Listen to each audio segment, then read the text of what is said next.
Eu ensino as pessoas a levar para perto na hora que ela vai dormir, ela leva um copo d'água e ela faz a chamada técnica do copo d'água. Se enquanto não entrar o verbo fazer na jogada, é conversa fiada. Se você souber trabalhar linguisticamente, você cria a sua realidade desejada. A sua atitude vai determinar a sua altitude na vida. À medida que você cresce no escalão da vida, a coisa mais importante para você é saber se comunicar bem. O melhor médico da sua cidade não é o que sabe a medicina, é o que se relaciona melhor com os pacientes. À medida que você aprende a se comunicar melhor, o seu valor no mercado aumenta. Mas não é só isso, não. Você também tem que aprender a comunicar com você mesmo. Porque você há de convir que você começou a assistir aí e tem uma conversa aí dentro da sua cabeça. Você está perguntando que conversa? Essa que está perguntando que conversa. À medida que eu vou falando aqui, você vai criando um diálogo interno. E esse diálogo interno lhe acompanha o tempo todo. Eu pergunto para você, você tem um amigo ou um crítico que você carrega dentro da cabeça? Porque tem gente que tem um crítico, ele está sempre criticando ele mesmo. E agora, se você tiver uma voz amiga que vai te estimulando, faz toda a diferença. E isso não é nada mais, nada menos do que a chamada comunicação intrapessoal. É de você para com você. Isso interfere, inclusive, na sua saúde. E tem a chamada comunicação interpessoal, que é de você para com os outros. Então, tudo está ligado. O meu psiquismo vai interferir no meu sistema imunológico. E o meu psiquismo é comandado pelo meu pensamento. E o meu pensamento é nada mais, nada menos, é um fenômeno eletroquímico, mas nada mais, nada menos o modo como eu converso comigo mesmo. Qual é o meu self-talk? Como que eu cuido de mim? Se eu pudesse aumentar essa voz que tem na minha cabeça, eu estaria elogiando a mim mesmo, eu estaria criticando a mim mesmo. Qual a relação que você tem com essa voz? Uma pessoa que está acostumada com um self-talk negativo, um diálogo interno negativo, a vida inteira, essa pessoa não está consciente que ela tem esse diálogo interno negativo. E é uma descoberta. No momento que você tem uma tecla no computador que diz cancela. Na hora que vem um diálogo interno negativo, você cancela e substitui aquilo por um positivo. Você pode aprender a ser bem-sucedido na vida. Não é ter sucesso, não. É ser bem-sucedido. É diferente. Eu posso ter um cantor que tem sucesso como cantor, mas você vai ver a vida dele pessoal, tá uma bagunça. Quando eu falo bem-sucedido, é o completo, entendeu? É o somatório da ópera, entendeu? Então, para você ser bem-sucedido na vida, você precisa de 6 ingredientes. Do mesmo modo que você não faz um bolo só com farinha, nem só com manteiga, nem só com ovos, apesar de cada um desses ingredientes ser necessário, porém não suficiente, a mesma coisa acontece com ser bem-sucedido. Eu preciso de uma boa autoestima e eu tenho uma ótima notícia para você. A sua autoimagem, ela não é construída de cimento, ela não é construída de aço, ela é construída de linguagem. Do mesmo modo que ela foi construída linguisticamente, ela pode ser reconstruída linguisticamente. Segundo é a sua habilidade de se comunicar. Terceiro é a sua habilidade em estabelecer metas e saber transformar os seus sonhos em metas e metas em realidade. Muita gente tem sonhos, mas sonho é uma coisa que não tem data. Quando você coloca uma data num sonho, ele deixa de ser sonho e passa a ser meta. E o universo começa a conspirar a seu favor. O outro ingrediente importante é a atitude. A sua atitude vai determinar a sua altitude na vida. Então, se você tem uma atitude de cortesia, de amizade, de querer o bem de todo mundo, para eu perder, para eu ganhar, você não precisa perder. A dedicação ao trabalho. O único lugar que eu conheço que sucesso vem antes do trabalho é no dicionário. Sucesso você conhece, trabalha com T. Mas, por outro lado, trabalhar só também não resolve. O operário de fábrica trabalha a vida inteira e aposenta com salário mínimo. O último ingrediente, que às vezes a pessoa tem dificuldade de entender, é você ter ambição. Ambição no bom sentido. É o que o japonês chama de Kaizen, melhora contínua. Hoje melhor do que ontem, amanhã melhor do que hoje. A ambição que eu digo aqui é uma ambição saudável, é uma ambição de fazer o hoje melhor do que ontem, o amanhã melhor do que hoje. Isso você vai passo a passo construindo. Quando você coloca esses 6 ingredientes da receita e você dá uma pitadinha do que diferencia o profissional do amador, que é paciência e persistência, o amanhecer só vem depois da noite toda ter passado, esse sucesso imediato da noite para o dia não existe, isso é uma ilusão. E na era da agricultura, mandava no mundo quem tinha terra. Na era industrial, passou a mandar no mundo quem tinha capital, quem tinha dinheiro. Hoje a moeda mudou e muita gente não se deu conta disso ainda. A moeda hoje chama-se informação. Você é rico ou você é pobre em informação. Qual o valor de uma moeda de ouro no fundo do Oceano Atlântico, onde ninguém consegue chegar lá? Não tem valor nenhum. Ela só vai ter valor quando ela estiver na mão de alguém. A informação só tem valor quando ela passa de um cérebro para outro. Não adianta o conhecimento que eu tenho aqui. É o quanto desse conhecimento que eu posso passar para você nesse período que nós estamos juntos. Eu sou capaz de fazer isso se eu fizer o uso adequado do processo de comunicação. A boa notícia que eu tenho para você é que ninguém vai num berçário e diz assim, aquele ali vai ser bom comunicador, aquele não vai, aquele vai. A comunicação é uma coisa que você desenvolve com o passar da vida. Agora, se você nunca se interessou por isso, você vai estagnar, porque você vai ver que a pessoa que ganha, o político que ganha a eleição, ele comunica melhor, por isso que ganhou a eleição, você entendeu? Tem gente que não consegue se comunicar com si mesmo, entendeu? O self-talk, o diálogo interno está comprometido. Isso repercute diretamente no sistema imune. E o sistema imune é a espinha dorsal da nossa fisiologia. Você encontra uma pessoa pela primeira vez, isso tem estudo mostrando, os primeiros 3 a 4 minutos você vai tomar uma decisão com relação a essa pessoa. Se você vai gostar dela, se você não vai, se você vai confiar nela, se você não vai. Se você passa uma impressão de desonesto, você pode praticar honestidade o resto da vida, mas aquela pessoa vai achar você desonesto. Então você nunca tem uma segunda chance de causar uma primeira boa impressão. Nós somos animais de hábitos. Se você filmar alguém, você vai ver que ele senta na mesa para tomar o café da manhã, ele encosta a xícara nos lábios 19 vezes, por exemplo. Amanhã vai ser 19. É mais ou menos igual. Ele sai, ele para nos mesmos semáforos, ele cumprimenta as mesmas pessoas, ele entra no piloto automático. Isso ajuda em grande parte, porque você não precisa ficar pensando em nada, tá? Mas, por outro lado, como o mundo hoje é rápido, nós vivemos num mundo que se caracteriza por ser muito rápido, um mundo muito instável, né? Com uma mudança constante. Então, nós precisamos estar constantemente, eu digo, nós temos que mudar para permanecer. Então, mas nós queremos coisas que sejam convenientes, confortáveis e conhecidas. São os 3 Cs. Só que as grandes transformações, elas ocorrem fora da zona de conforto. Toda grande transformação que ocorrer com você vai ocorrer fora da zona de conforto. Se você mantém a zona de conforto e você tem conveniência, conforto, tudo conhecido, você não tem as grandes transformações, elas não ocorrem. Eu ensino as pessoas a levar para perto na hora que ela vai dormir, ela leva um copo d'água e ela faz a chamada técnica do copo d'água. Ela pergunta assim, porque assim, o nosso cérebro funciona assim. Tudo aquilo que você vivencia nos últimos 20 minutos antes de dormir, rumina no seu cérebro a noite inteira.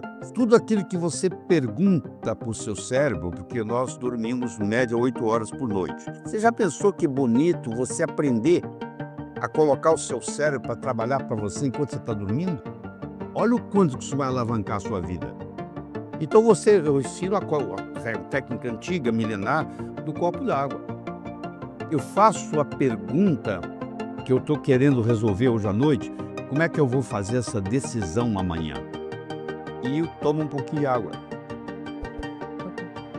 E esse copo fica lá na cabeceira, lá no criado mudo. Amanhã eu acordo, vou lá, tomo outro golinho d'água. O meu cérebro faz uma conexão entre a pergunta e a resposta.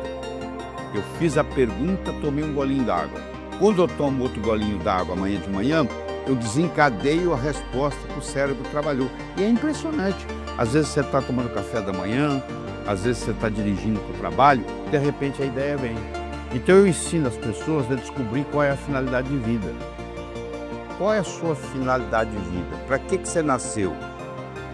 Eu, sei lá, 30 e tantos anos atrás, fazendo essa técnica, eu descobri transformar as pessoas de uma forma alegre e poderosa, com amor e sabedoria. Todas as vezes que eu alinho as minhas metas com essa finalidade de vida, que nunca vai terminar, ela só termina o dia que eu morrer, e isso veio da minha cabeça, do jeito que eu estou ensinando aqui. Eu fiz isso, sei lá, uns 20, 30 dias seguidos, e de repente eu estava tomando café da manhã e isso desceu. Quer dizer, o meu cérebro, o meu inconsciente respondeu. Nós não somos seres humanos tendo uma experiência espiritual. Somos, sim, seres espirituais tendo uma experiência humana. A linguagem, ela pode gerar ou não ação. As pessoas bem-sucedidas, elas usam uma linguagem que gera ação. As pessoas que não têm o sucesso almejado, elas usam uma linguagem que não gera ação. Eu vou dar um exemplo para você. Você imagina, eu começo um discurso e digo assim: eu gostaria de agradecer. Até agora, não aconteceu nada. Se eu disse que eu gostaria de agradecer, ainda não surgiu o agradecimento. Agora, se eu começo a falar e digo assim, eu agradeço. Olha só, na hora que eu coloquei o verbo eu agradeço, aconteceu um agradecimento. Na hora que eu falo eu gostaria de agradecer, não aconteceu nada. Não interessa onde você estiver, é aqui. Não interessa que hora for, é agora. Você já percebeu que você vive num eterno? A vida é um eterno aqui e agora? Aliás, quando você permanece no aqui e agora, você está vivendo. Porque o passado já passou e o futuro ainda não chegou. Você só tem felicidade disponível quando você aprende a viver o momento. Estou aqui agora. Se eu estou no celular e estou conversando, eu não estou fazendo nenhuma coisa nem outra. Nós somos animais linguísticos. E através da linguagem, nós criamos a nossa realidade. Então, se você souber trabalhar linguisticamente, você cria a sua realidade desejável. Semelhante atrai semelhante. Você quer ver? A água vai correr para onde? O esgoto. O esgoto vai correr para onde? Para o rio. O rio vai correr para onde? O mar. Você vê que para onde vai a água? Vai buscar água.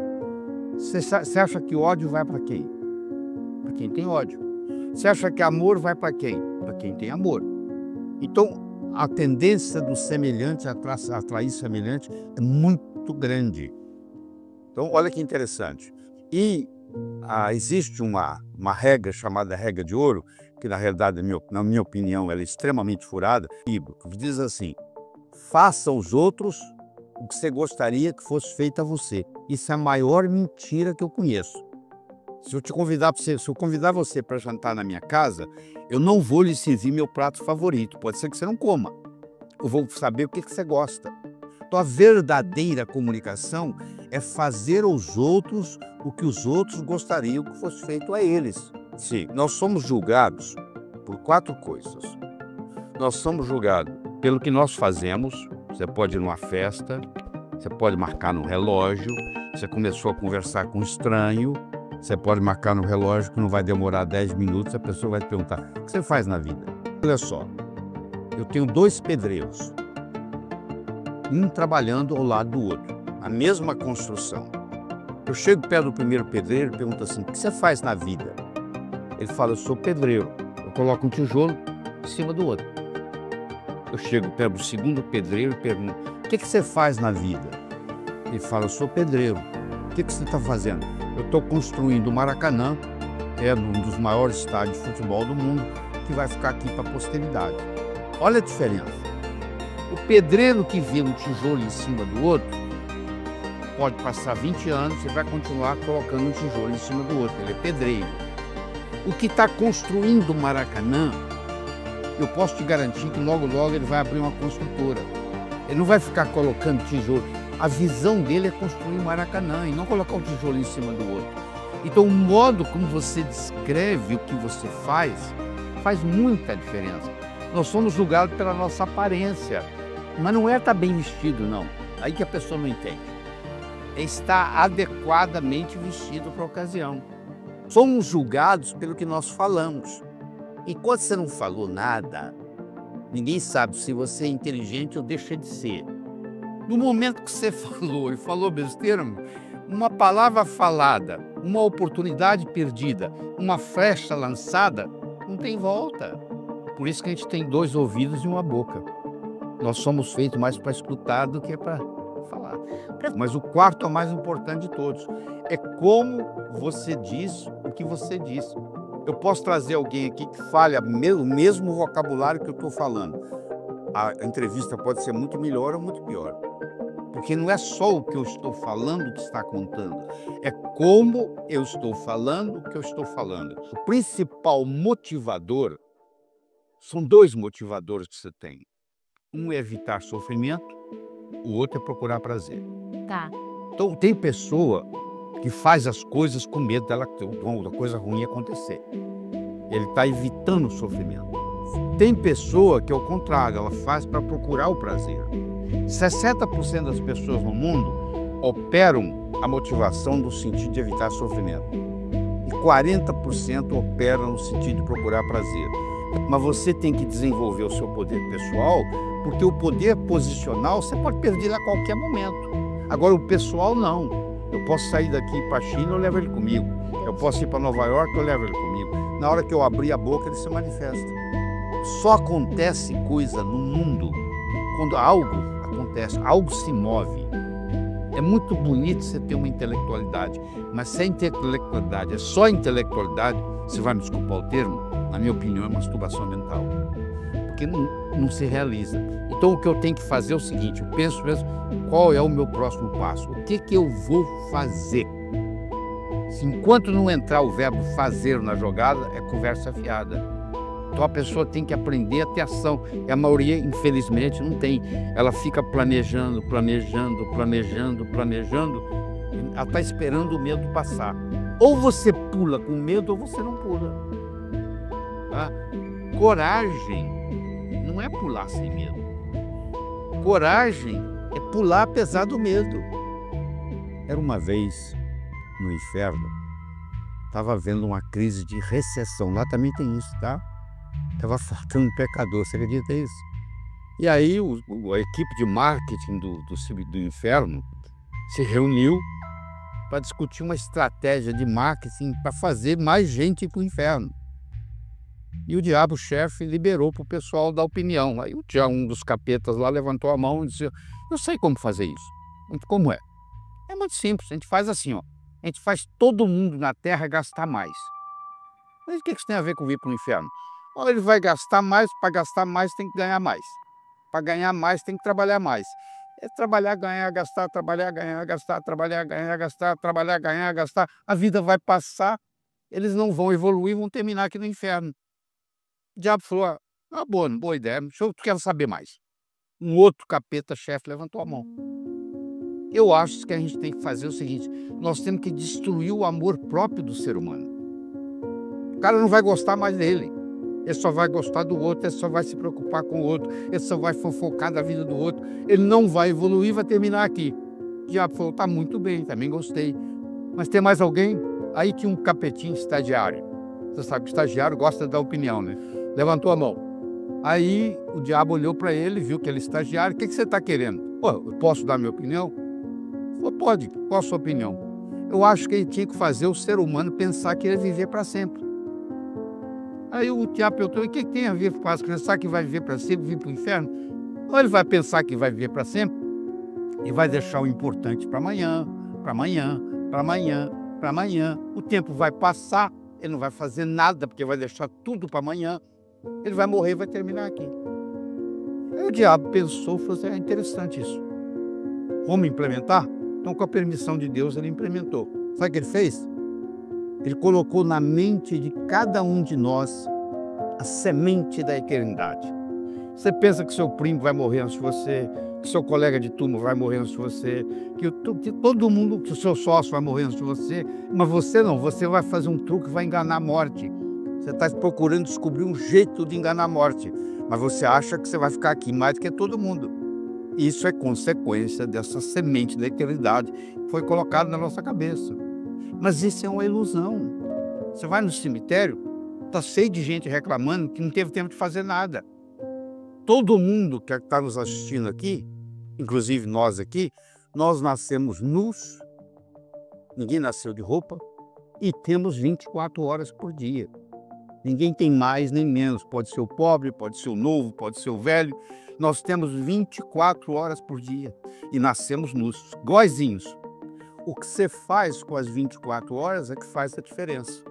Então, uma vez Andrew Carnegie, aquele que construiu o Carnegie Hall em Manhattan, foi perguntado para ele, Sr. Carnegie, o senhor que é o homem mais rico do mundo, na época ele era, se o senhor tivesse que dar um conselho para uma pessoa agora, simples aqui, para ela enriquecer, para ela ter sucesso, o que o senhor diria?